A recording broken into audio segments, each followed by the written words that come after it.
Hey, this is Tom Cavanaugh. Thanks for tuning in to Tomorrow's Legends. In 2016, a new TV show hit the digital airwaves and needed a podcast dedicated to chronicling its adventures. An elite team has been assembled for this task.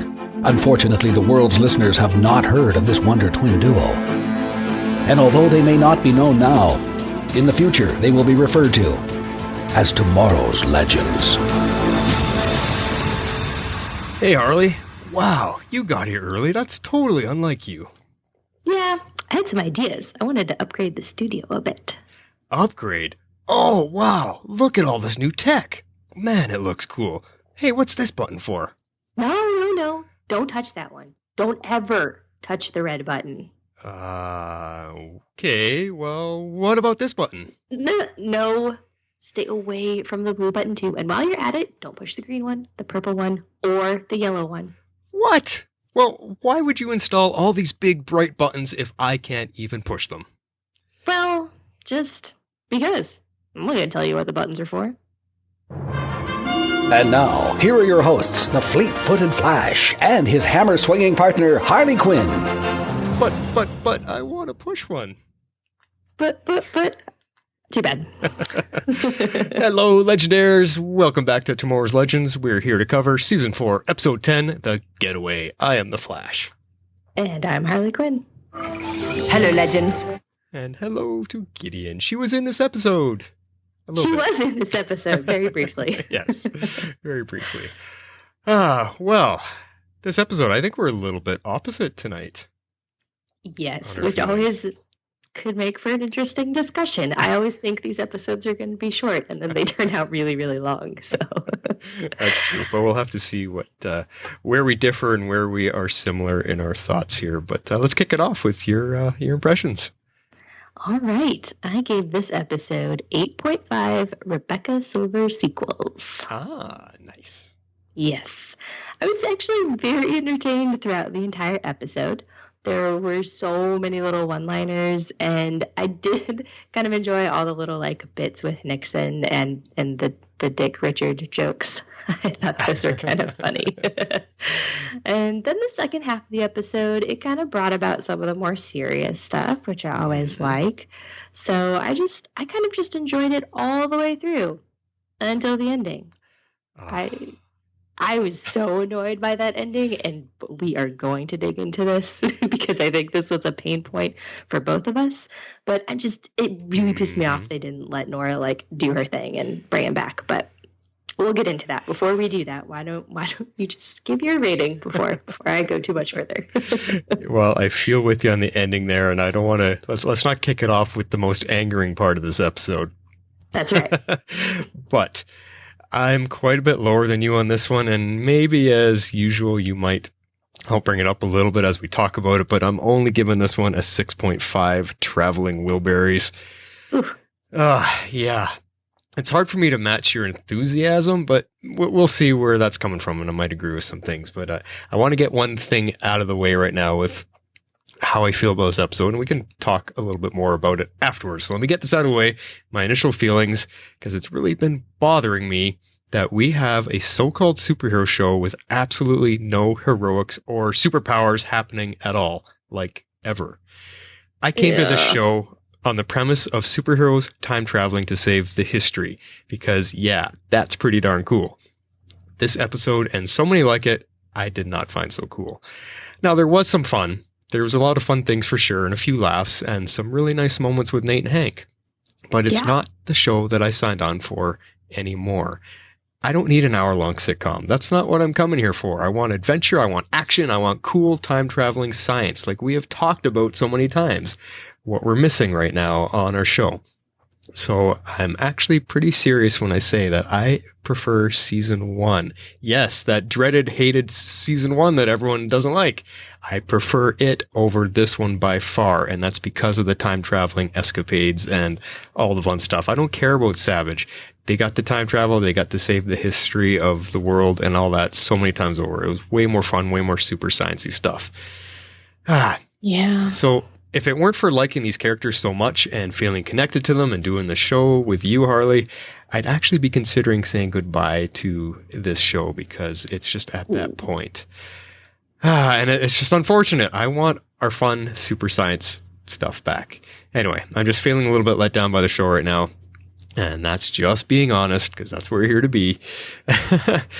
So let's get into the episode, because I know you're going to have some points to help bring it up and get us talking more about good stuff until we get to that angering part. But, I just want to get that out of the way right now.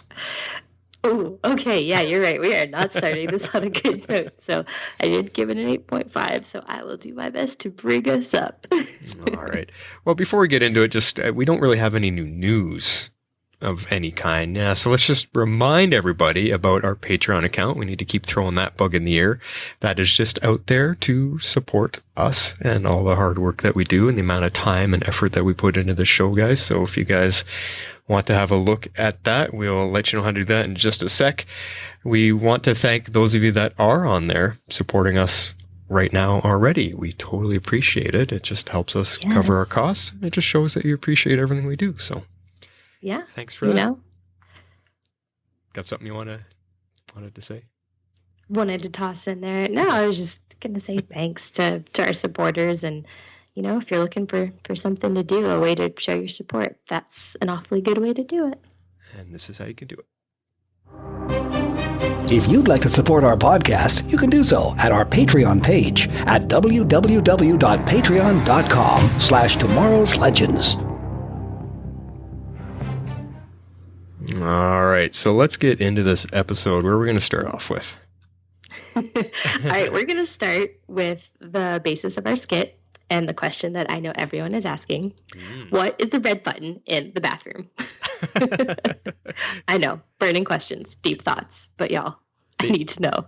They sure made a point of it, didn't they? I mean, it was just, I thought it was just going to be a joke the way Mick's like, don't push it. But then Sara mentioned it again. So you're thinking, what is about that red button? Is this just a recurring joke that they're all, playing with Mona about? I don't know. I don't know. It felt a little bit, I feel like if Mick had just been like, oh yeah, don't touch it, like, I would have not thought about it again. But when Sara reiterated it, then it just sort of, sent my brain off in 10,000 different directions. And I was like, well, what is the red button and what is it doing? Maybe it's like this cool thing. I don't know. I was trying to think of something cool and I didn't really come up with much of anything other than like kind of like a panic room or like just something where it like locks down the whole ship and kind of like keeps everyone inside. I don't know. It's an odd placement for sure. But I was just like... I was just trying to think of like a crazy thing that it could do where they would be like, no, like really don't touch it.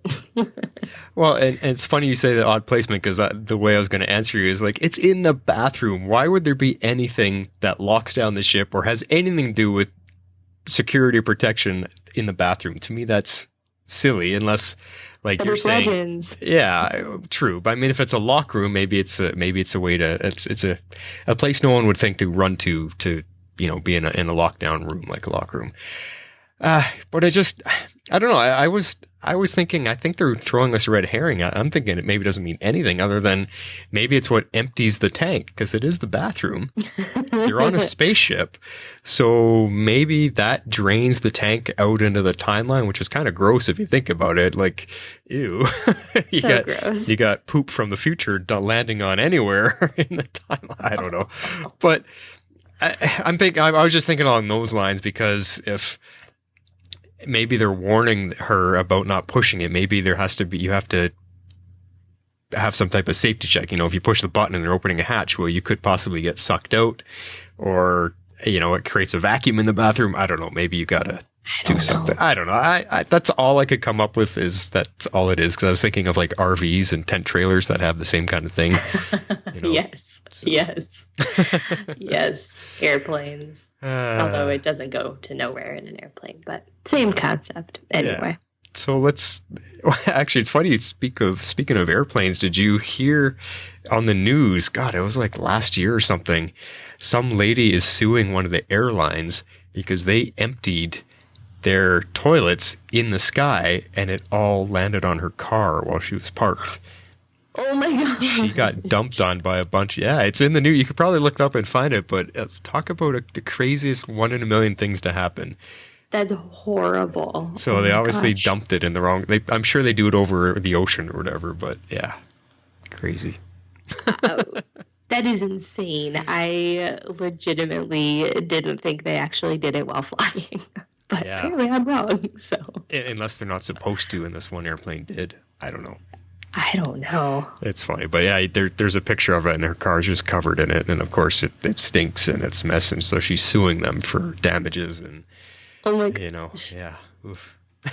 That's crazy. That poor lady. That's awful. I would never get in that car again. No, never, not ever. But I'm curious what theories people have out. Maybe it'll be in a little bit of feedback that we have, or someone can get It might. to us afterwards about theories about this red button in the bathroom. Yeah, if you've got, you got a burning theory, let us know. All right. Okay. Shall we? The first note that I have as we kind of get into this main premise of the episode, which I've kind of titled The Getaway, because I wanted to talk about the title of the episode, because Constantine was very right. The name of both the RV and the episode are extremely on the nose. Yeah, totally. I mean, the entire premise of this episode was that the legends were basically on the run or on a getaway, if you will, from the Time Bureau. So, Right. Yeah.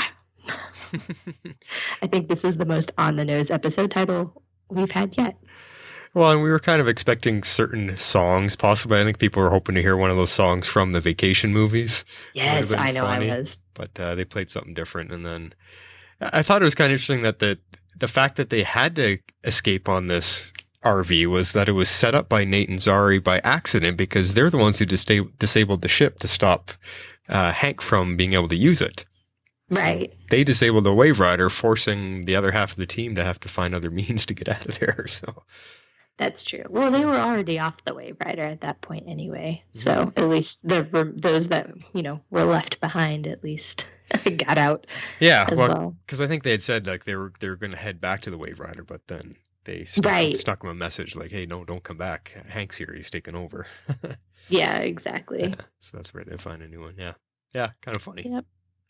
It is kind of funny, but on the nose. But anyways, so the whole thing that we're doing in this episode, for the most part, is that the legends, before they kind of realize they have to stay on the run from Hank and from the Time Bureau, because I guess Hank has taken over the Time Bureau. We can talk about that in a few minutes. Basically, they're going to 1973 to fix Richard Nixon, who has suddenly started telling the truth. Yeah. This is the premise of our episode. So I kind of see where you're coming from on the not being like super excited about it. It's kind of, Yeah, well, concept. I mean, yeah, they've done so many more cool locations and more fun, exciting things in regards to fixing the timeline. Just this thing about Nixon suddenly telling the truth, and it changed a little bit of your American history. It's just like, yeah. But there was some complaints about this now. I saw a lot of people going, "Oh my God, this Nixon is awful. Whoever they got to portray him was a pretty bad job." I only know a little bit about Nixon, and this actor, I think he was overdoing the head shaking part a little too much. He definitely felt overacted. I didn't think it was like awful, but it definitely wasn't great. He was overacted, but it kind of felt in character with the legends to kind of have more of like a caricature of Nixon. Right. You know what I mean? Which is kind of how like I took it. But he looked the part, but the it wasn't bad. The character itself was definitely over the top for sure. Yeah. But the whole thing that gets him to tell the truth. Now, this was kind of an interesting twist to, of course, we're bringing in all the magical creatures because that's what this whole season is about. Mm-hmm. But it was a magical Egyptian bug / god, demigod, whatever they called it. And so it's been attracted to Nixon, presumably because it was down in hell stuck in wherever they all were with, Charlie and the rest of the magical creatures that got released. And so it's been attracted to Nixon because it eats lies and forces people to tell the truth. And apparently Nixon lied a lot. Well, yeah, he just I mean, that's why he quit being the president before he got impeached, because he was basically getting caught. I mean, his speech is pretty famous. The whole "I'm not a criminal" or "I'm not a crook" speech. Not a crook. Yeah. Yeah. Well, yeah, actually, now you reminded me that maybe the bug was here, because I was saying in our notes here, I said, yeah, that bug came all the way from Egypt. Holy cow. It just shows how much Nixon was lying, that it's attracted to him from that far away. But I guess it could have come through a portal somewhere nearby and just found him. But yeah. It could have. They've not been super clear on like how the magical creatures landed exactly where they were. Mm-hmm. Like, you know what I mean? Like once they were released, it's like, were they released all in one space? Were they released conveniently in places where they could get up to the most damage or have the most damage? I don't really know, but yeah, it was interesting. Whether it came all the way from Egypt or not, it was very convenient. So. I just thought that'd be funny if he's lying that much that from Egypt they could track him down. That was kind of funny. I could track down any American politician at that rate. Anyway, let's move on. Any politician. Yeah. So Charlie can still shapeshift, sort of. Yeah, but why is that a surprise? Like, was she not supposed to be able to shapeshift or something? I thought she was able to get it back again. Well, now I don't remember exactly where they left it, because Constantine, the whole bit about them going back through the timeline was, one, she was going to get her powers back, and two, he was going to save Des. And so, like, if they did that, then that's how we got through like all those iterations, and then the legends turned into killers and blah blah blah. So I think the whole deal was that Charlie has to Constantine has to ultimately go with the legends, who then have to meet Charlie, so she convinces them not to kill people, but then that means that Constantine locks her powers down or takes her powers away or whatever. But whatever he's done, it was supposed to be irreversible, but she's started shape-shifting more successfully over. I mean, we've seen it like a couple of times, like throughout this season, but this was by far, she did the best job in actually recovering her shape-shifting powers. So that's why it was interesting to me. Well, it showed it wasn't easy, because normally she could just shapeshift no problem, and she was kind of having like, blow her face up through her thumb kind of thing. Oh, that's kind of how it felt. Yeah. Yeah. So she wasn't quite there yet, but you could see her doing it. And I mean, honestly, I was kind of fine with it, because she wasn't really in this episode. So I'm kind of like, I'm not enjoying her, that. So the fact that that's all she really had to do is totally okay with me. Yeah, it was kind of funny that the running gag was that they left her behind, and then I did find this scene where she's like pacing in the like hospital room, just like back and forth. She's like, said they just be just a minute, blah blah blah. I thought that was pretty funny. Yeah, I don't know. There's just something about her. I'm just not connecting with this version of her. I guess that just sour taste from the way Ava or Amaya left, and I don't know. I'm just not finding this version of her funny. I don't. Strange. Oh, I find her funny, but I like that like dry sense of humor. She's like, her and Constantine, they're both Brits. They're both I like them. Yeah, I usually don't mind. Maybe it's just the way she's doing. I don't know, but I'm being a little bit cranky lately, because just on a side note, like I went and saw Shazam. Have you seen it yet? I have not, and I don't want to listen to your review because I saw you're down on it, and I just want to go see it and enjoy it. Yeah, and that's the funny thing, that like side tangent here, like it's really split night and day, half and half. A lot of people absolutely love it, or they feel like I feel and absolutely hate it, and it's so it's funny because I could not stand it. It's complete childish garbage, and yet then the real Brian, our mutual friend, he absolutely loved it because he saw it last night. And I know he's going to say on his podcast, he's going to go on and on about it, and he's going to rip me a new one about how much I didn't like it. So it's going to be interesting. But yeah, we were chatting behind the scenes. So I'm just not in that goofy, maybe our show isn't so childish, but just that goofy, silly kind of humor is just not hitting home for me right now. I want serious. I want more hardcore stuff. I want to, do that kind of thing. I love Zachary Levi.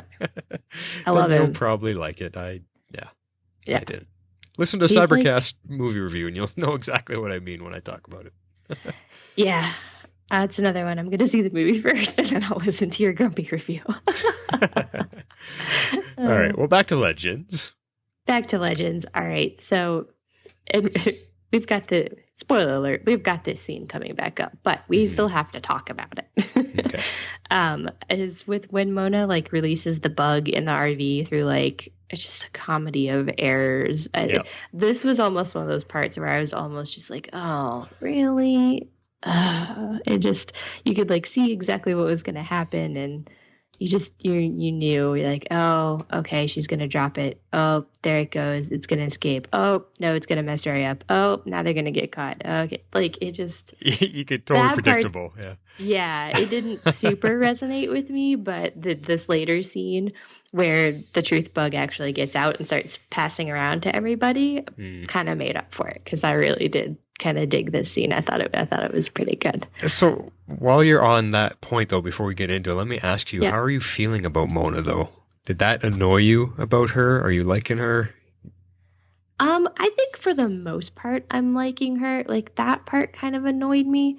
But for the most, I mean, she's kind of like come around for me. They've kind of focused less on aside from this particular scene, I feel like they've tried to focus less on her, quote, more like annoying qualities that they were kind of trying to play up in the beginning of the season. You know what I mean? So they've kind of like put that in a back seat and kind of almost like taken her in a new direction now that she's like half Cope or whatever it is that she is.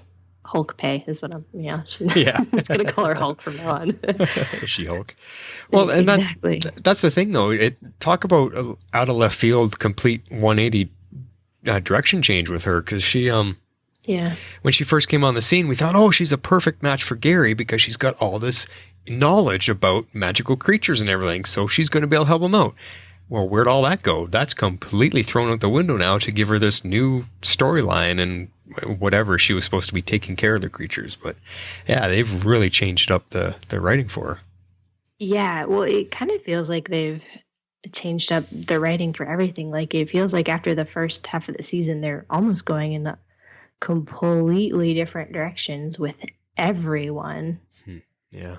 Like, yeah, I mean, I don't know. I'm definitely kind of getting that vibe. So yeah, I don't know. We'll see. But all right. Do you want to talk about some of the individuals in the scene? Yeah. Okay. Cool. I'm going to start with Constantine. So he was the first one to get the bug, I think, right? Or did Ray get it first? Yeah, I think it was Constantine first. Yeah. Okay. When it broke out of the jar, I went to him when first. It broke out of the jar. Okay. Yeah. So he still thinks the legends have like no chance of helping him with the yarn. So that's basically like what he says. He was not super nice about it. He's like, yeah, you guys are not going to help me at all. Yeah. And he was like really directing it at Ray, saying also that Ray has been no help and he's just an amateur, something along those lines he was saying, which was kind of linking it back to that campgrounds episode, I think, when Ray was trying to help him with the magic and he's like, I've dabbled in magic, and Constantine's like, no, you haven't. I kind of linked it back to that, and he was really directing his honesty at Ray here, and I was like, ouch, poor Ray. Yeah, I mean, he definitely was, probably because Ray was the one being like super optimistic, and Constantine's like, oh, I can't stand this. I think you're all idiots. Like, which, sometimes I kind of get that. Sometimes Ray's shining optimism can be a little bit much. So we got an interesting glimpse into his dark side, because apparently he's either super ridiculously over the top optimistic or like super emo, I'm going to kill myself dark. Yeah. And I also saw it as him struggling with always being the upbeat optimist. Like I think that he has moments of complete lack of faith in himself and being able to do things. Like I think he lacks confidence sometimes, and he covers that up by being so upbeat and optimistic about everything. But when he's not around everybody, I think he sometimes struggles with not actually being that, and that could be where some of this darkness comes from. Maybe, yeah. It seemed like he just like totally went like the other direction. I was like, whoa, that was dark. Yeah. I mean, like, literally, he said what? He is the dark and the dark is him, or something like that. We'll hear it later, but crazy. All right. And so it went back and forth between the two of them for a couple rounds, and then it jumps to someone in the back row. It sure does. So Mick, of course, trying to lighten everything up, and you think you're gonna get something like really like snarky as well, and like you guys are all idiots, and all of a sudden he's like, I want hair like Fabio's. It's like, what? Totally the funniest line in the episode. And it was the way he held his chin up in the air and was acting like a hair model for a shampoo commercial or something. It just, oh my God, it was priceless. It was very, very funny. So I loved that. But and then it actually went to Sara, and when because she had said something, and she immediately knew she lied, and she covered her mouth, and then the bug crawled up her nose. Oh my God, gross. And she went all off about how upset she was about losing Ava and losing the Waverider, and she blamed it all on Mona. So she was really hard on Mona in this moment too. She was super hard on Mona. And actually, I think I have some notes on it later because I have a whole section about Mona. Okay. So I'll bring my thoughts up there when I can get them organized a little bit better. But I agree. She was really hard on Mona, and I felt like it was a little undeserved. Yeah. On Mona's part. A little bit, yeah. Now, the one thing I want to add in here is how disgusting was that? How many times did it fly from mouth to mouth of each person, and then they basically vomited it back out? Gross. And then it went up Sarah's nose. And then after that, it went back and forth into people's mouths again after it was up her nose. Yeah. That is gross. It was really, really gross. But at least it was all like CG, so no one was actually really, ingesting bugs. But I know, but it's bad enough that a bug is going in your mouth, a live roach, and up your nose. But now it's going back and forth between people's mouths from someone's nose. Ah, disgusting. Ugh. It was gross. All right, moving on. I would like to talk about Constantine's magic this episode. Speaking of this magical bug that he has to exorcise from people or whatever it is he's doing. Yeah, he used a bit this time.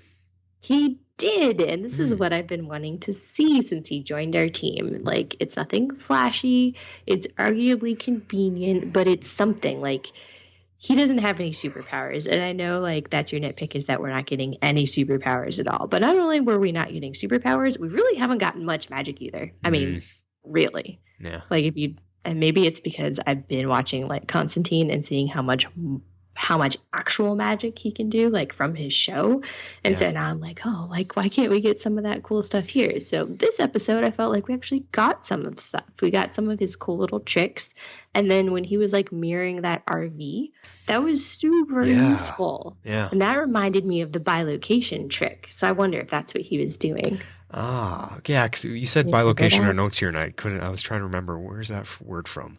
But that was when, do you remember when Anne-Marie, like, shows up in, at the beginning of that 2-part episode? She shows up in the very beginning, like, in the house, but she's really in Mexico City. Okay. And she does it a couple of times throughout the episode. Yes. Is where she can be in 2 places at once. Okay. That's what they were calling bilocation. Okay, I'm sure it's connected to that then. Yeah, no, I'm with you. I mean, he got to use some of his smaller tricks here. I mean, he heated up the door handle.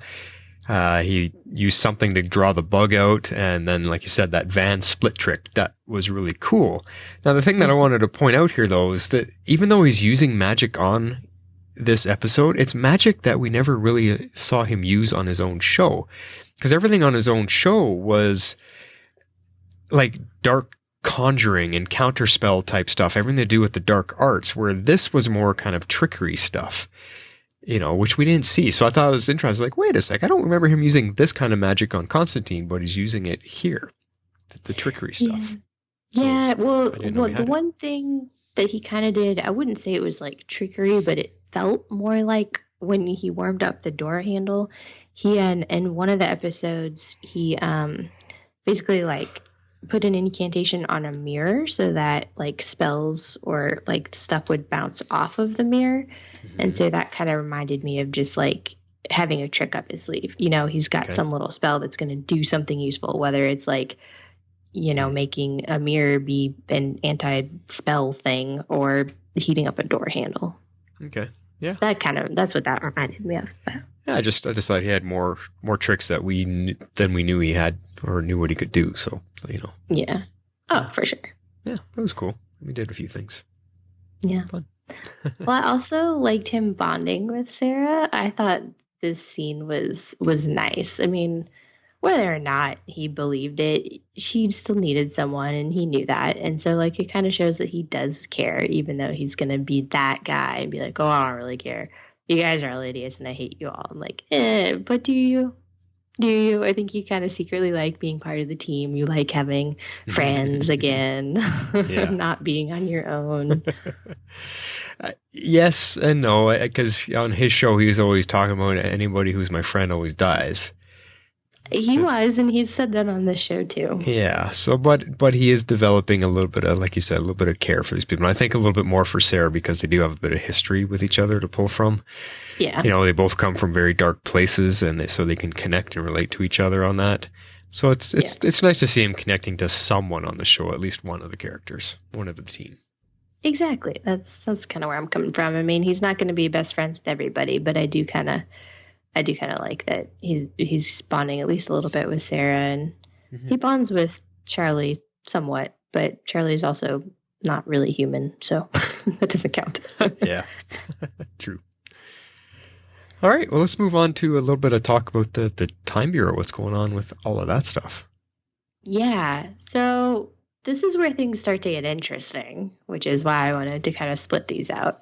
So to start with and to kind of get it out of the way, there were a lot of nice scenes, but just not a lot of substance to talk about with just Nate and Hank bonding. So I loved all these scenes. Like, I thought they were great, even if at first Nate was really just trying to, like, get a little bit of dirt on his dad so that, you know, they could hack him or whatever it was. But it was still nice that he was not only able to get to know his father a little bit, but just to kind of start to, like, make that connection. So it makes the ending of this episode that much more gut-wrenching and annoying. Yeah, like it was a nice moment. It kind of shows that Hank does care about his son. It's just because he was such a serious government military type person that he you know, it was kind of tough love. But this kind of opened him up a little bit, and it allowed Nate to understand him a little more, and just knowing the background that his dad came from. And I liked it. I liked that they could connect, even though, I mean, there's other stuff going on behind the scene. They both were thinking different things about each other. This still was a moment I think they needed, so it was good. Yeah, no, it was good. This moment was, you get a couple of them throughout the episode, especially towards the end, which was nice.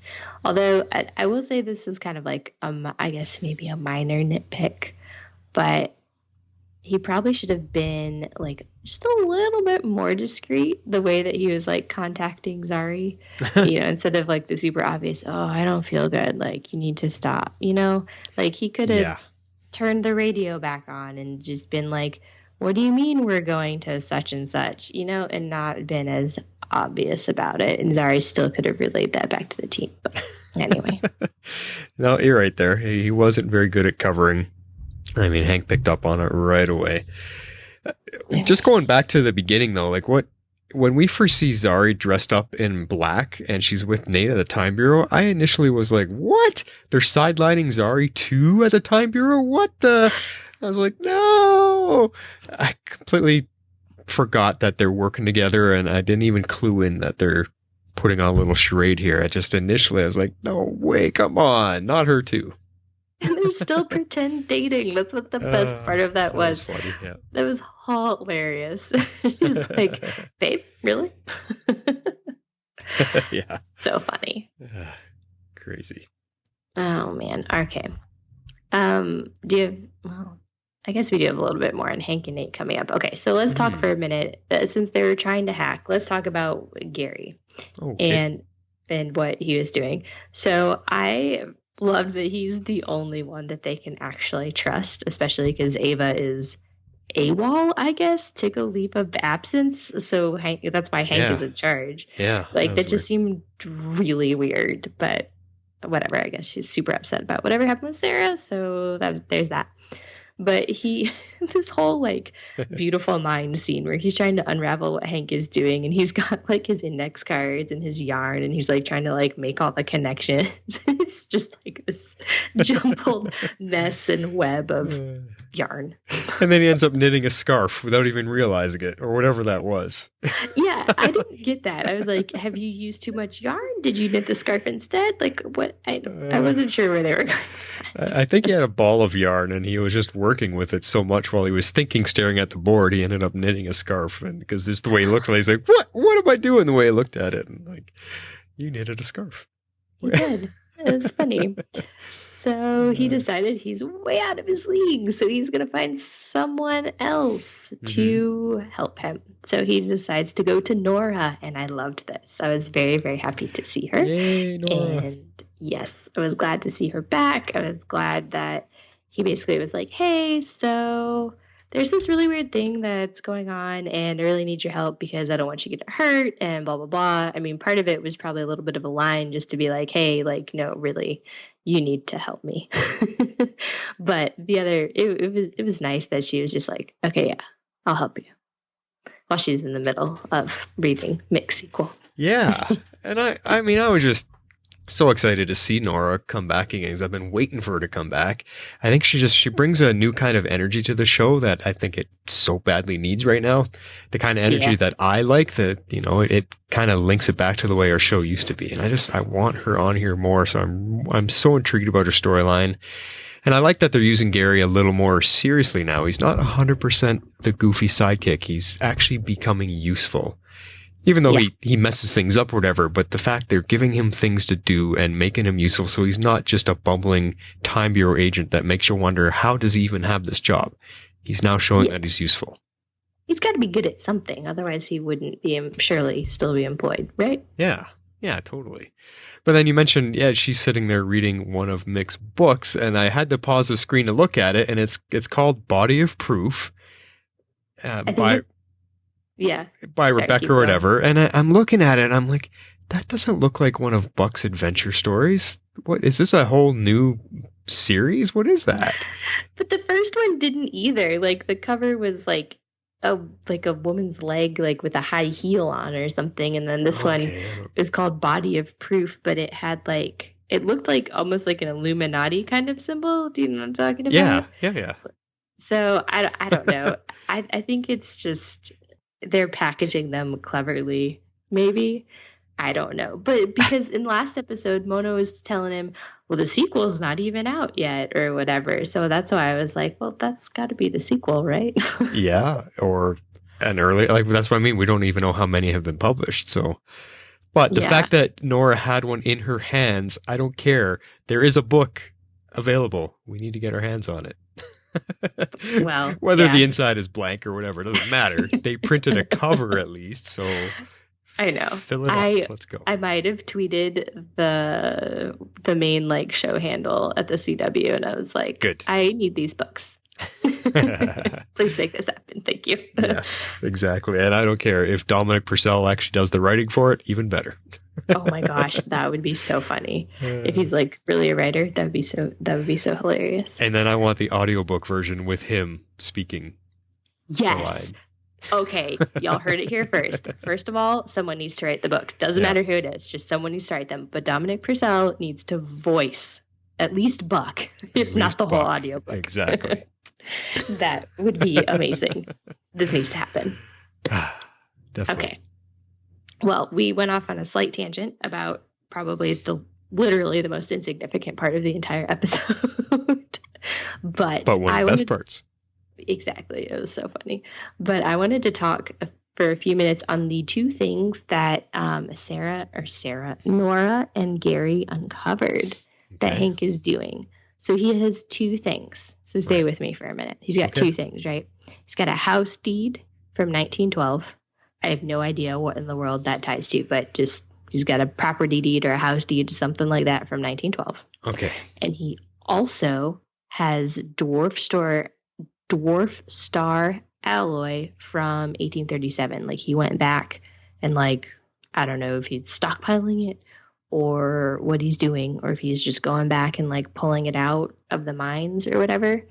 Now, does that storyline at all sound familiar to you? Going to the Wild West and getting dwarf star alloy. Yeah, but I completely, I don't know if I missed something or what. Where was this house deed and dwarf star? Boy, that is hard to get your tongue around. Dwarf Right? star alloy.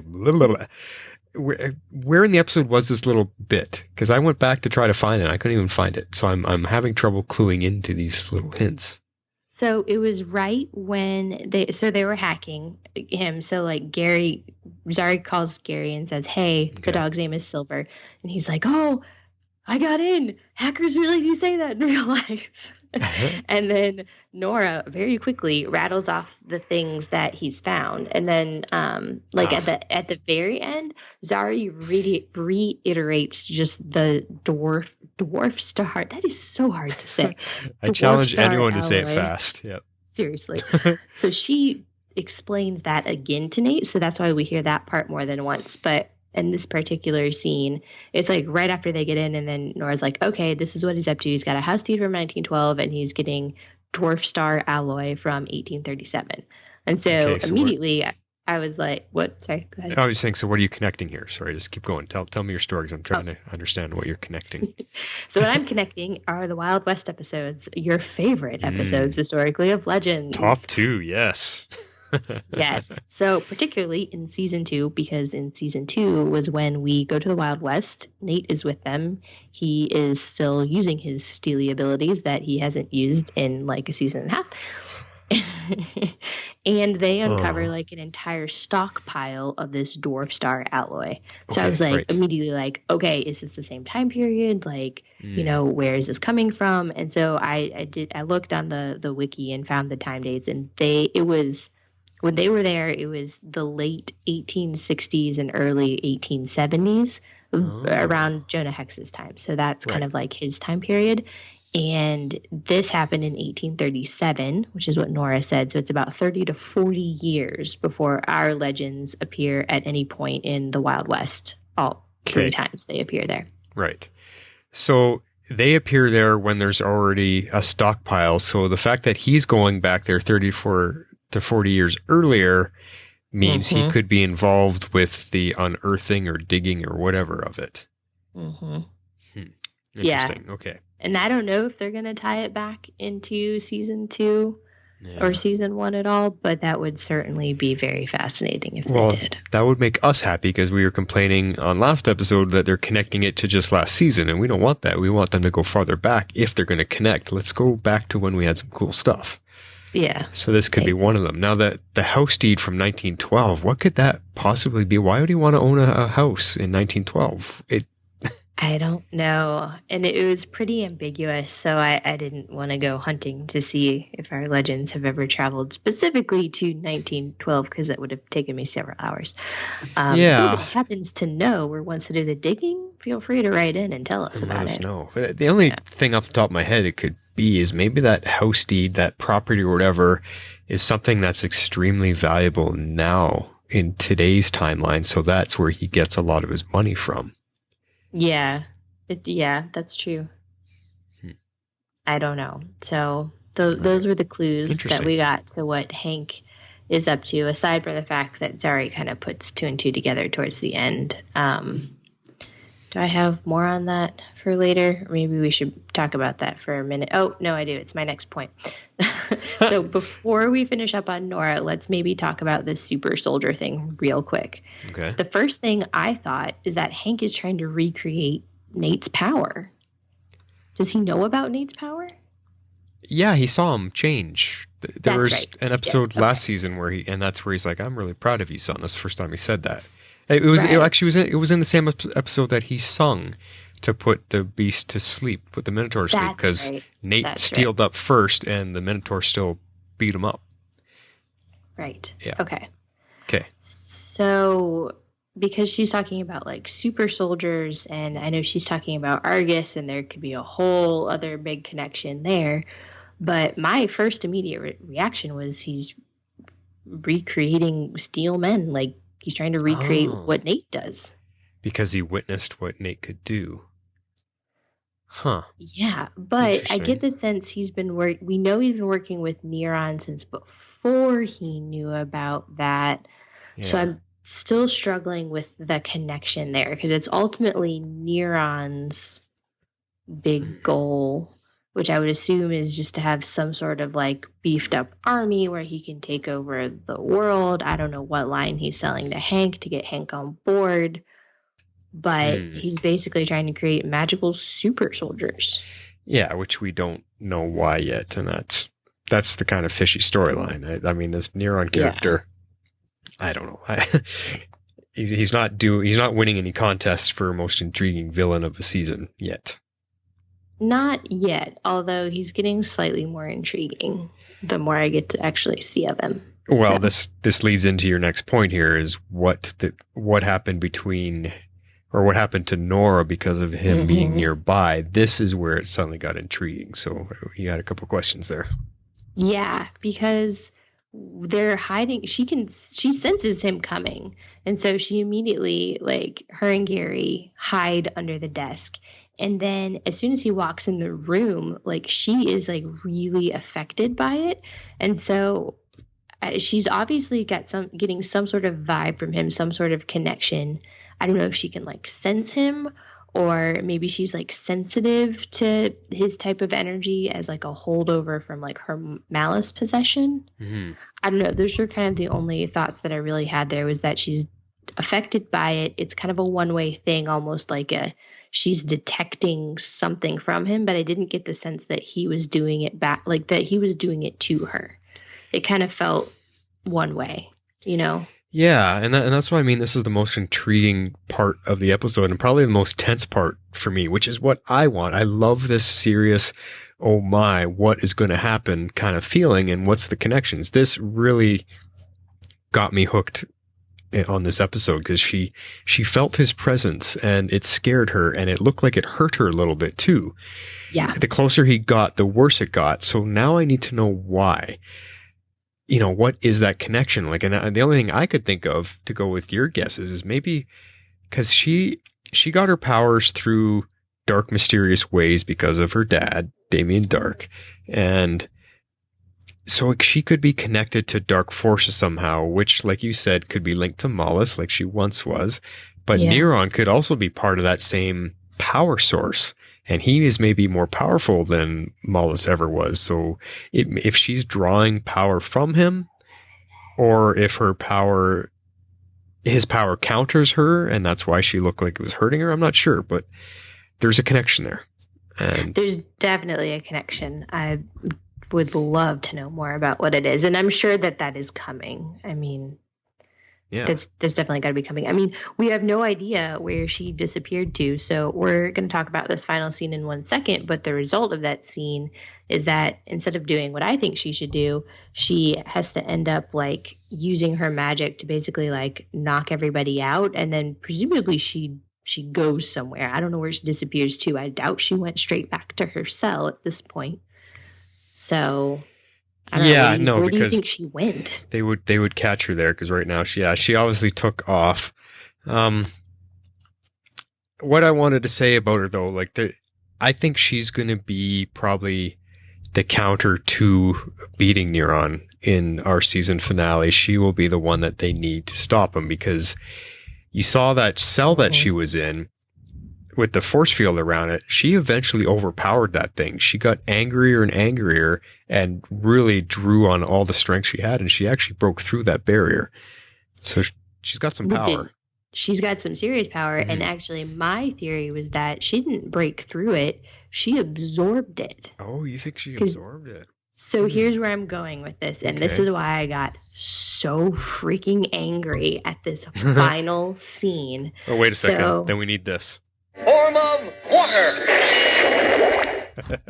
Yes, because I'm with you on it. Definitely need that. All right. Okay. Let's hear it. So she is in the cell. She absorbs all of this energy, which we've seen her do 4 episodes ago to dun dun dun restore someone's life force. Mm-hmm. She brought Constantine back from the brink of death. Right. She breaks out of her cell by absorbing all this energy, and instead of running straight to Hank, well, I mean, she runs straight to Hank, but instead of like reviving him after Neuron has very clearly, very obviously through the CGI, sucked out his life force.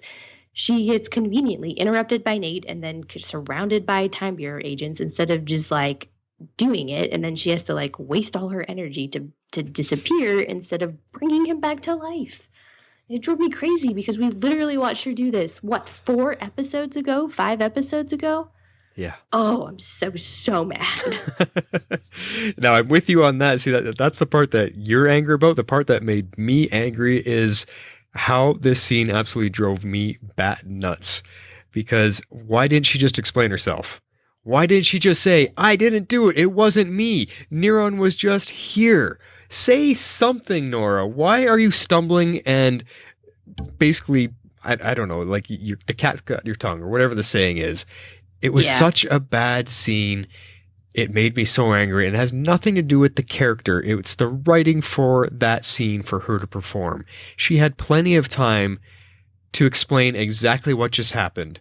Or to just do it. Or, here's a crazy thought. Well, just both. Freaking do it. Exactly. Both. Explain it wasn't me, then save Hank, and right in front of Nate's eyes, he would totally believe her. Instead, she's sitting there just going, and oh my God, it made like the writing for that scene is some of the worst I've seen. Unbelievable. Just blurt it out. Just even one thing. It wasn't me. I just got here. I'm here to help him. And Nate might be like, oh, okay. Yeah, sure. Maybe.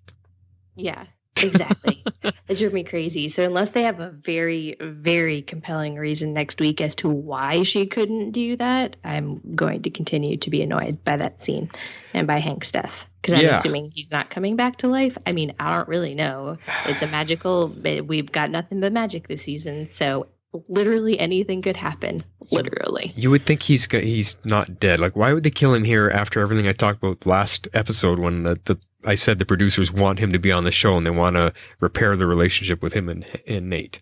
They're not going to kill him off here. Well, technically they repaired the relationship, so. Somewhat, sort of, I guess. I don't know. Somewhat. I guess that's a possibility. But then, like you said, with her disappearing, where did she go? I mean, that to add to all the stupidness that pissed me off, it also just makes her look more guilty now by taking off. Exactly. It's just going to like put her at odds because it's going to be like, Nate's going to go back to the team and be like, Nora killed my dad. And everyone's going to be like, oh, okay, she must have done it. And Ray's going to be like, no, she didn't. Everyone's going to be like, oh, you just want to sleep with her. And it's just going to be this whole thing. Like, I can see it now. It's just going to be stupid, stupid drama. And I'm already annoyed. Exactly. Come on, writers, do better. And normally, like, I mean, I love the writers. The writing on these shows is normally so good. But I did not care for this particular turn of events. This is like Stein's death #1. This is #2. Yeah, exactly. So especially if it remains permanent. Anyway. Well, and just like any time we said, they could go back in time half an hour and change it. So it's a time travel show. Good, but they could anyway. All right. Anyway, we'll see what happens. Vent session over. Let's move on to the last little section we got here. Yeah, so I wanted to touch a little bit specifically on Mona. Okay. Because while this was not a Mona-centric episode, there were kind of some big things that happened with her. So I was not actually expecting her to like keep the legends in the dark for as long as she did. I mean, I guess it made for a believable reason as to why she was nervous around the roach when she's supposed to love magical creatures and being interested in them and taking care of them. And now all of a sudden she's like, what? Why are you giving this to me? And Sarah's like, you take care of magical creatures. Here. Duh. Yeah. You know, and it just kind of like made her like super awkward, but it gave her like a believable reason to be that awkward because obviously she has this huge secret that she's trying to keep from them. So she goes through pretty much most of the episode successfully without anybody finding out until she ends up in a diner and then flips out on the Time Bureau agents. Yeah. But I know you kind of bring it up here in a later point, but it just makes me think too that guess what? It was a scratch because Constantine actually confirms it while they're on the RV and she's struggling around. He actually says, oh, she must have got scratched by the Cope. Huh. Well, so that Yep. shuts down all other theories and everything else that we were all talking about last episode. It's the scratch. She got infected, and there you go. Yep. Done. Simple as that. Yeah. But here's where I said I wanted to come back to Sara. So you could definitely tell, like, she was on edge throughout the entire episode. I mean, I get it. I know Mona's annoying, but seriously, I really felt like Sara was being, like, extremely harsh on her. Is it just me? It felt like a little bit over the top, because it wasn't just in that RV scene. It was throughout like all of their scenes until the very end, throughout the whole episode. And I guess that's just supposed to show us kind of like the stress and strain that Sarah's under, you know, just with everything that's happening, plus with her and Ava breaking up. And then, you know, because they kind of get back to that where she actually opens up to John a little bit when he's trying to give her the pep talk. So I thought that was well done, but I did feel like it was kind of like over the top harshness directed towards Mona. Yeah. But it was Sarah's only outlets. Like, I mean, I get it. I don't think it was like a bad choice or like a weird choice. It just, I don't know, felt over the top. Yeah, I think what it is that she's just not dealing with the Ava breakup well at all. She's got so much pent up emotions because she probably hasn't felt like this for a long time. True. You know, since, well, I mean, we didn't even see her feel this much for Nissa way back in the day. Right. That was more of a physical relationship. But I just think Sara shouldn't be out on a mission or leading the team right now because she's dealing with so much emotion over this Ava thing, that when the truth bug does get in her, like you said, this is her outlet. She's got all this pent up emotion. She's not sure how to deal with it. And now the truth bug gets in her. She just blasts Mona with it. And that's just the way it comes out. I mean, opportunity. She just took it all out on her. Yeah. Yeah. It's just the timing, the chance, you know, that's kind of what I think it was. So it was really harsh, but she just don't, I mean, and she makes up for it later on anyway in the diner. Yeah. So kind of. She does. And I think that was kind of needed. That's why I kind of, I did like the scenes in the diner between Sara and Mona where she's having to kind of talk her down off of the ledge. I mean, I thought it was well done. I liked kind of the way like Katie acted it. And I'm not sure who was playing the where Mona. I don't think it was the Mona actress. Yeah. I don't think it was either, but but yeah, I liked those scenes a lot. So yeah, I mean, it was okay. I'm not hugely connected to Mona yet. I'm just still just a bit of a cold shoulder to her right now. I didn't feel a lot from that scene. It was a nice scene. It was nicely done. I just didn't feel the emotion of it as strongly because I'm not really Mona and Charlie. I'm really just like, take them or leave them. I'm okay either way. Yeah, I definitely felt like I definitely resonated more with Sarah's side of it. There, like I just appreciated that she kind of owned up to the fact that she was being like, that she basically took all of this out on Mona because she did. Like I said, she was really harsh and like almost like over the top, and you're kind of like, that feels out of character, but it's not because of all the stress and strain she's under. So I thought they did a good job showing that, but I also liked how they made Sara acknowledge that and apologize for it. Yeah. So. No, that was good. It's a learning step for Sara, I guess, as captain too, because she realized how far over the bounds she had gone. So yeah, for sure. We got one last thing I want to bring up here. See if we can get any discussion going about this, because there was a Facebook post by our friend Carrie, and Jeff had commented on it, specifically calling me out on what I thought about it. And it was an article that they posted about the possible connection of Zari's future, where she came from, and what the Time Bureau is doing now. And I think there was they were trying to connect it to also the Star City 2040 whatever episode as well, but more specifically just Zari's future timeline. They were talking about, or in her timeline, Argus was gathering up metahumans and experimenting on them to build their super soldiers of like an army out of them, and that's why they captured her brother and he lost his powers because of it. And that kind of links to, because she mentions it when she's in the hallway of the Waverider with Nate. She mentions it, so, Argus was doing this, back in my timeline as well. It's very similar. And she's relating it to what the Time Bureau was doing right now, by collecting magical creatures so they could build their super soldier army. So the article is talking about the links between that, and that the possibility of the Time Bureau eventually working with Argus because they're both government factions, or Argus seeing what the Time Bureau eventually does with their magical beast experiments. They get the idea to start performing experiments on metahumans as a way to build their army as well, because in Zari's timeline, I think Argus took over the US government. And oh yeah, it was basically like martial law kind of deal, wasn't it? Yeah. So I think he wanted us to talk about what we think of those possibilities, of those connections, and I think it's a cool storyline. Because Zari's really the only character from the future that's on the show. Everyone else is from our timeline. That's true. Yeah. I mean, I definitely think that those are some very interesting points. And I like that if that's where they're going with it, I like that could be all interconnected. And I'd also like it interconnected to Nate's powers. I think if they could kind of bring all of that full circle, that would be a nice way to kind of get into the second half of the season and truly have like a big bad, a big conspiracy, a big thing that has legitimate future implications. Yeah, and I like the idea because we see that the Time Bureau slowly turning towards being more of a dark organization. We see how Ava's reacting now. We see what Hank wants to do.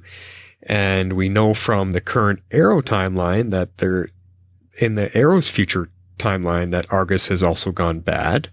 That's where the other connection is, because we saw what's his name? Connor Hawk say, "Oh, I'm working with the good side of Argus," because he's got his own little thing on the side. I don't know if you saw that yet, Harley, or not. I have not, so just... Okay, well, that's just one little thing, so that doesn't really give anything away. But Argus is bad in the Arrow future as well, which kind of connects all of this now. So I can see this happening because, like we said, they're both government factions, and they're both sort of turning to the darker side of things to gain more power, to gain more control. I can see this possibly happening, and it's really cool that if they can write an overarching story like this that interlinks all the shows and their future timelines, this is a big, heavy writing arc to connect them all. So yeah, it's a possibility, and I'd like to see where they go with it and what they do. Yeah. I'd like to see where they go with it. Yeah, I did think that was pretty cool. Awesome. Well, let's get into our favorite section. It's Quote of the Week time. Shape out an eagle! Yay. Yeah. All right. So, funny quotes of the week. Did we get some votes in on what our funny quote is? We did. We actually got kind of a lot of votes. That was pretty exciting. A lot of people wanted to weigh in their thoughts on the quotes, even though I got them up really late. I'm really sorry. I'm not going to lie. I kind of forgot. So thank you for everyone who actually saw it and voted. I promise they will be posted tomorrow. Yes, actually, for this episode. I didn't even vote this time because I forgot about them as well. And then I saw that you posted them and just didn't get to it. It happens. All right. What's our winning quote from last week? Our winning quote from last week is, "If Mulder believes." Well, they must have altered the footage to hide the truth. Unlike Mulder, and those guys are the shadow government covering their tracks. It's a conspiracy. The truth is out there. Okay, Fox. Okay, Fox, take a breath. Okay, Fox. Take a breath. Funny stuff. All right. Cool one to win. Well, what do you got for us this week? Our first quote is, "Sir, get Alexa." We have eyes on the legends and they have the president. They've gone too far again. Siri, Alexa, get in. Fire up the engine.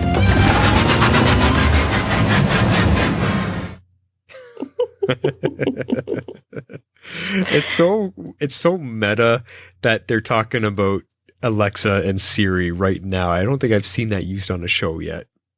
I don't think I have either. That was very, very funny. Pretty bright, which kind of makes you wonder, because there's a lot of talk about in the news right now. I've seen quite a few articles about these smart speakers and the fact that they're spying on us. They're listening constantly Everything spies on us. Yeah, but the smart speaker takes it one notch farther. I mean, you could talk about your webcams. You could talk. I know our phones listen to us. It's supposed to be passive listening, quote unquote, but I hear what you're saying. But the possibilities are there for them to be utilized Yes. in ways they shouldn't be. And you could just Yes. see that type of technology leading to AI and smarter computers or whatever, or the government spying on you, all that kind of stuff. So it's just kind of funny that they brought that in here with this funny quote. I agree. I thought it was great. All right, what's number 2? All right, moving on, we have Roach of Truth. My friends and I here are time travelers. We've kidnapped Nixon and we're headed to Disney World. Like I thought. Short and sweet. It is. I told you guys as soon as I heard that in the trailer, it was coming. Pretty funny line. All right, I know you got a good one to wrap up your funny ones for this week. I do, and I've already teased that this one was coming. It's called The Best Policy. No, wait. I mean, I don't give a damn if you're happy, and I certainly don't trust you lot in helping me face Nero, no matter how many Go Team pep talks you give. Well, you can't keep me down. Actually, ever since I met you, I sometimes lie awake at night staring into the dark, thinking I am it, and it is me. Also, I don't think Han shot first. I'm gonna go sit up front. Also, I used a strategy guide to beat the water temple in Legend of Zelda. Also, I really like gluten. Well, I think it's a cool look, but the whole loosened tie is a little try-hard. Yeah, well, you know, it's not like I went and loosened it myself. Yeah, well, at least I don't go make up my own silly superhero names like Atom and Heatwave. Like I care what you think. I want to grow my hair out and look like Fabio. Oh, yeah, I think that'd be good. It was a little long, but it was so funny. No, it's perfect. Don't worry about length. Mine are always long. Yours are supposed to be long. They're scenes. True. But still, funny. Very funny. All right. Well, speaking of your scenes, maybe we should move on and talk about what your winning quote was last week. That one was Worlds Apart. There's something about Buck and Garima you should know. They didn't live happily ever after. They came from 2 different worlds. Worlds that needed them. They didn't belong together. But they loved one another. A lot. How do you know? The next book in the series hasn't even been published yet. I just do! He's so defensive. He is. It's great. Okay. Well, then, what are we going to go with this week? All right. I'm going to start it off with DJ Z in the house. It was with the radio. The heat's heavy on the highway tonight, and that's no weather report. But lucky for you, you're not alone, because you've got DJ Z to guide you past those bad vibes. DJ Z? That sounds like Zari. Right now, the beat on the street is to lay low. But while you park it, here's a hit to keep you safe. I loved her doing that. She has such a sultry voice. That's why I wanted to add that one in. She did such a good job with it. Oh, she was great. I loved that. Totally hear her doing that in a late night, like 11 o'clock night show or something like that. Oh, yeah, for sure. For sure. All right. What do we have next? Next coming up, I think, is we've had some good scenes with Nate and his dad, so I got to pair them in a row here. And the first one is called Lost Time. We should turn on the radio. 1973, great year for music. Actually, why don't we talk? You know, get to know each other. You're right, Nathaniel. You could call me Nate. Do you have a dog? A lab. Yeah, named him Silver. After the Lone Ranger's horse, yes. Yes. You used to show me old episodes. Yeah. At least to taught you something. Huh?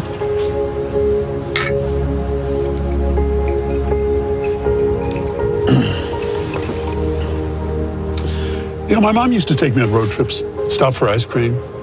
Without Dad around, she really had to play both roles. She didn't know how to be a father, but she did her best. Guess I could say the same for myself. Well, it's nice we get to make up for some lost time. Huh? But we should get back to the ship. See if Zari's back online. Actually, why don't we forget the legends for a minute and go get some ice cream? Fine idea, Nathaniel. Hey. Aww. Yeah, that was a good one. Really, really nice moment between the two of them. And Yes. the music, too. Very touching. I love the music. It's always very good. Yeah. All right.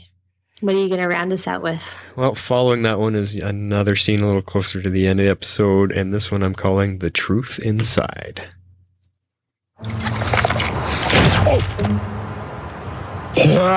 Nathaniel, are you all right? No, I'm not. I've been keeping secrets from you. You think I don't know that? But it's more than your secret Pentagon side project. It's always been like this, Dad. The lying and the hiding of the feelings. Now that I'm getting to be honest, I just want to tell you I love you, but you just make it so damn hard.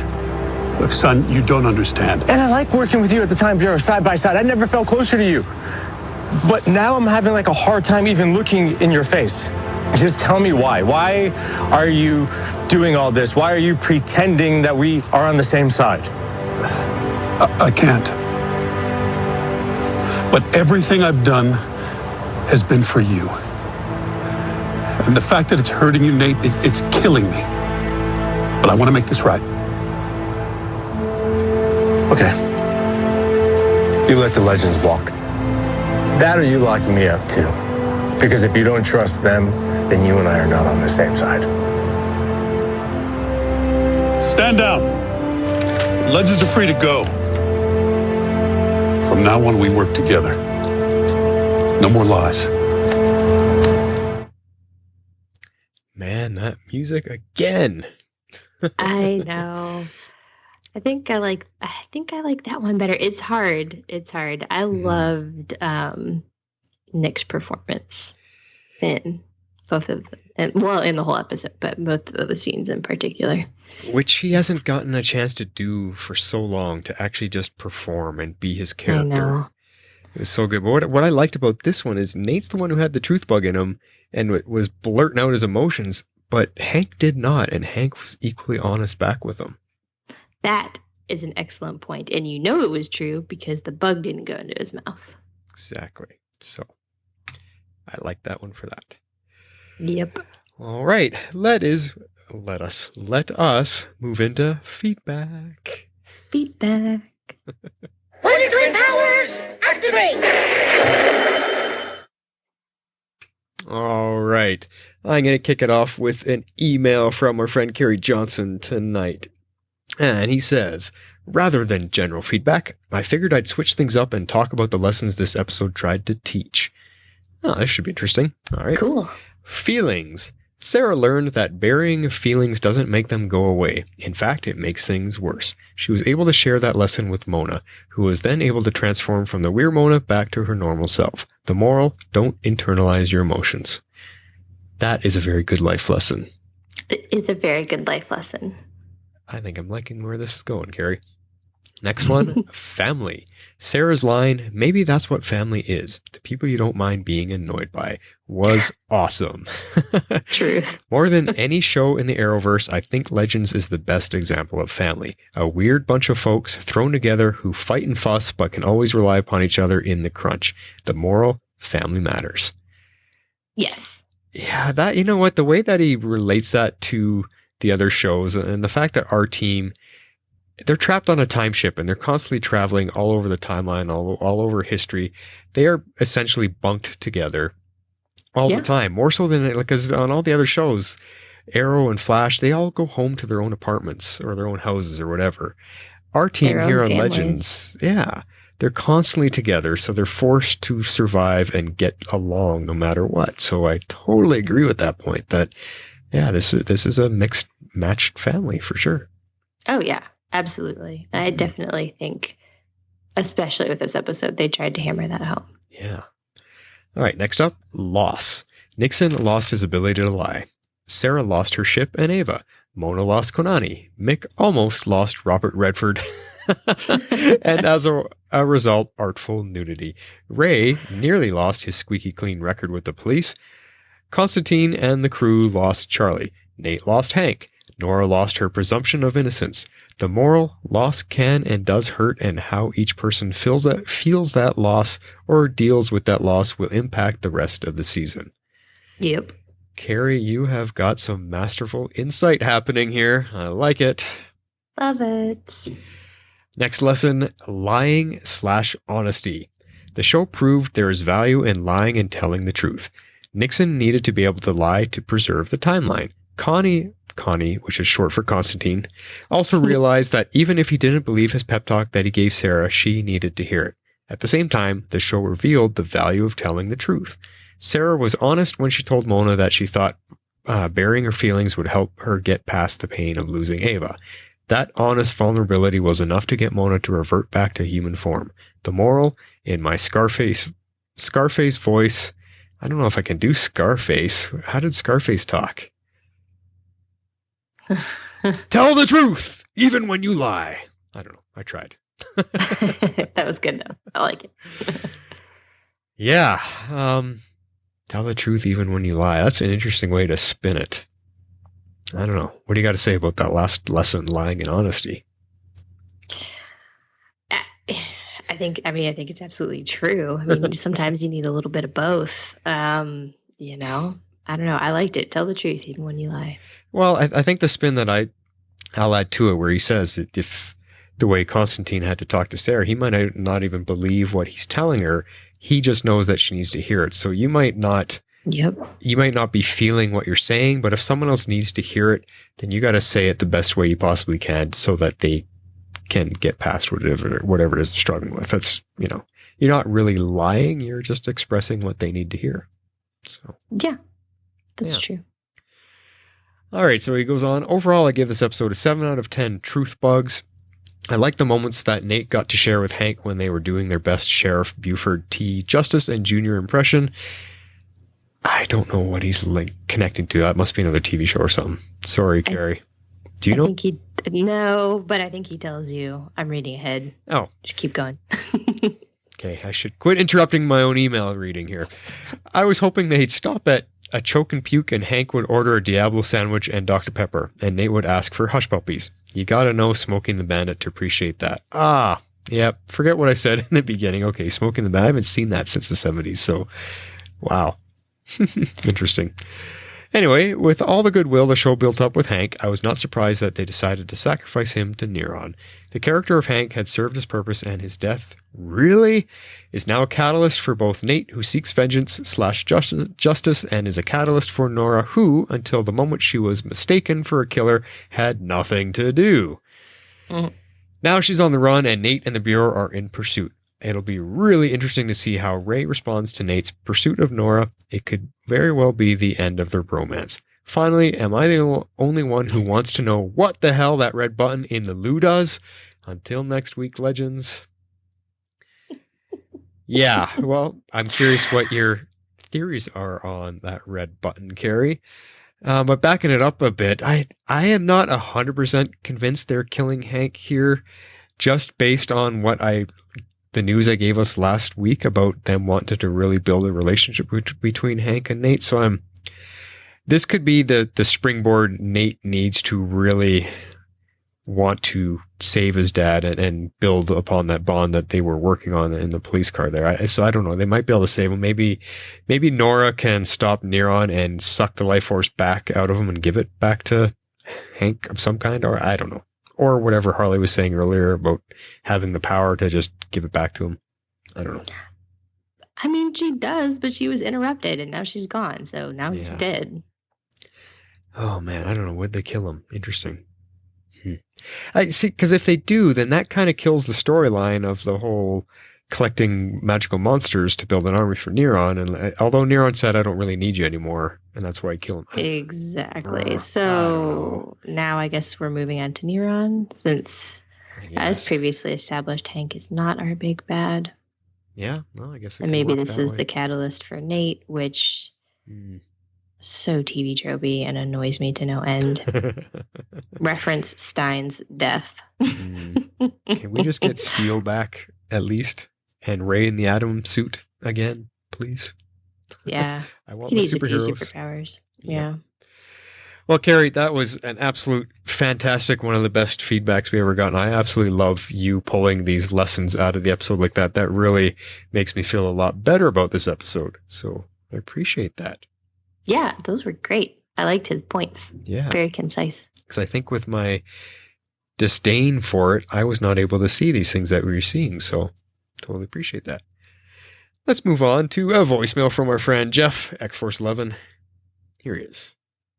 Hello, legends. This is Jeff, X-Force 11, leaving my feedback for the most recent episode. I thought this was an interesting episode. I did enjoy the father-son road trip, and I enjoyed the kind of shout-outs to Smokey and the Bandit and things like that. I'm just a little frustrated with some of the aspects of this storyline, of Mona not being able to tell or not having the guts to stand up to Sara and tell her secret, and how it was really plot devicey with everybody getting the bug and telling the truth except her until the end. I just think it could have been written better in that way, and I'm looking forward to seeing what's next, because I feel like some of this really was just to move the plot along, and they could have done it in better ways. So I'm hoping another episode, may be a little bit better. All right, those are my thoughts. X-Force 11 out. Yeah, he's feeling what we're feeling. Yeah, for the most part. The only thing I will say, though, in defense of Mona is I didn't feel she was so much lying as just she had a secret. I guess, I don't know, what do we feel like the difference is between an outright lie and withholding truth as a form of lying? Well, I think the difference there is everybody else was verbally saying a lie, and the bug immediately went to them. She wasn't actually verbally saying anything for the bug to be attracted to. So that's why I think it didn't go to her, but... That's kind of where I was going with it, too. Yeah. But I can understand his frustration with, the way it was written, the way it was put together. Some funny stuff came out of it, but this episode had some troubles with their plot decisions, but... For sure. But yeah, no, thanks, Jeff. It's always good to hear from you. And just to let you know, because I know you're listening to us, I do have a Gotham feedback sticky note here I'm holding up to Jess so she can see. I can't read it. I'm like 5 episodes behind. I'm just showing you the note that I've got feedback I'm preparing for you, because I know Gotham's coming back. It's off for a couple weeks, but I just wanted to talk to you about the Bane episode and stuff, so I'll get that into you as soon as I can. And now you know why you haven't heard from me. Sorry. Next up is a feedback from Green Butterfly. What does she have to say, Harley? She says, "Hi, this is your eye in the sky green butterfly. Legendary vacation packing list. Number 1, a smartwatch for Sara so she doesn't have to read a map. Note to self, ask what kind of ice cream she likes. Always helps soothe the broken heart." Fair. Okay. Team building card game for Ray, and a fast pass front row seating to all the best musical theater Disney has to offer. Rory needs an extra sandwich and some mouse ears while he waits for his fabulous Fabio hair to grow in. John needs a reminder that there is no smoking at Disney World and Florida is too hot for a trench coat. Perhaps I will pack him some shorts. Mona needs extra clothes and fast passes to all the best rides and attractions. We do not want her getting mad in line and scaring people. Good point. Gary needs more yarn. He used all of his on that mysterious board. He is super excited the Legends rewarded his loyalty with an invitation to the trip. Yeah. No, I didn't buy Ava a Disney ticket. If she can't accept a perfectly sincere snickerdoodle apology, then I am still mad on Sarah's behalf. She was being so sweet and sincere and sorry, and there wasn't even a truth bug around at the time. Yes, Butterfly defending her Sara all the time. I know. Pack Harley an extra hammer and some relaxing movies and music with headphones so she won't need to use it. I like this. Pack Flash extra shoes, his soles always wear thin, and extra snacks. High metabolism equals extra hungry. Green butterfly needs sunglasses to protect my eyes, and my iPhone preloaded with Tomorrow's Legends, Cybercast, Aero Squad, Central City Underground, and Made of Steel, and my Rebecca Silver book. Yes. That's the best packing list yet. I know. Zari and Nate have to stay behind to watch the timeline. 9 out of 10 matching vacation shirts. Now let's go to Disney World. Love Green Butterfly. You Love guys are so creative tonight between the you and Carrie. That's awesome. I know. And I love that Justina, like, she uses tons of emojis. And I love it. I don't read out all the emojis, but she does use them all. It's visually appealing and just so much fun to look at. It makes it fun to read the email because of all the colorful emojis and stuff. So just know that they're in there. But I loved her very last one, though, what she's packing for herself, because she included Legends, Aero Squads, and Drugs. She included all of our superhero shows and Cybercast, which I totally appreciate. I know. So fun of her. That was fantastic. And also, Justina, because I know how much you love Disney World, I just wanted to let you know that I'm completely addicted to the Disney Emoji Blitz game. And if you don't know what I'm talking about, I'm sorry, because now you're going to be super addicted to it. Oh, I have no idea. Well, I was talking to Justina, but yeah, you might be too. It's one of those like stupid little iPhone games that, well, it's on Androids too. I think it's on everything, but it's just one of those like stupid phone games that it's just like a matching game, but you can win Disney emojis. So. Oh, well, there you go. Yeah. I play a game called Siege. So if anyone out there is playing Siege, let me know. And nice. Yeah. Awesome, guys. What's that? I've never heard of that one. Well, it's a castle defense kind of game. That is it for our feedback, guys. Thank you so much for that awesome, fun, creative stuff. You guys are the best. We love you so much. If anyone else out there would love to send in some creative feedback, voicemail or email, please do it by listening to this.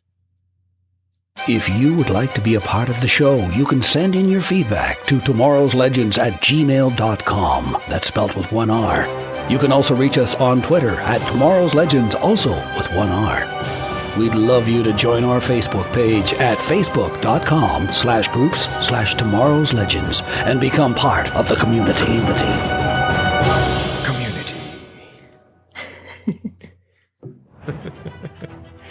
And that wraps it up for us, guys. There you go, Harley. Even though we disagreed on the episode, it ended up coming out to be a pretty good one. Yeah, it did. I thought it was a fun conversation, regardless. I mean, I didn't hate the episode. It's just not the Legends I want. It's not the Legends that started the way it started. I want to just go back to the space and time travel stuff. That's what I enjoy more. I still love it, but I know. What's coming up next week? Next week, we are going to be watching Seance and Sensibility. Ooh. Interesting. Where that one's all about. Sounds Constantine-y. Oh, yeah, it does. You're right. All right, guys. Well, thanks for being with us. If you want to reach out to us, there's the Facebook page and our Twitter handles, Jess in Atlanta, CyberTiger17, and Tomorrow's Legends. Don't forget to check out my other show, Cybercast. I would love to have you guys out there. And start sending me in some ideas of what you guys are passionate about, and let me know, because I might find one of you to come join me. That would be great.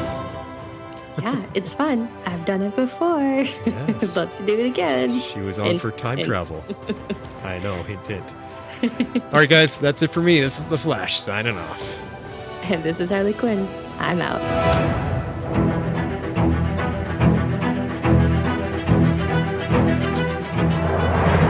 Tomorrow's Legends is not affiliated with CBS, Warner Brothers, or the CW.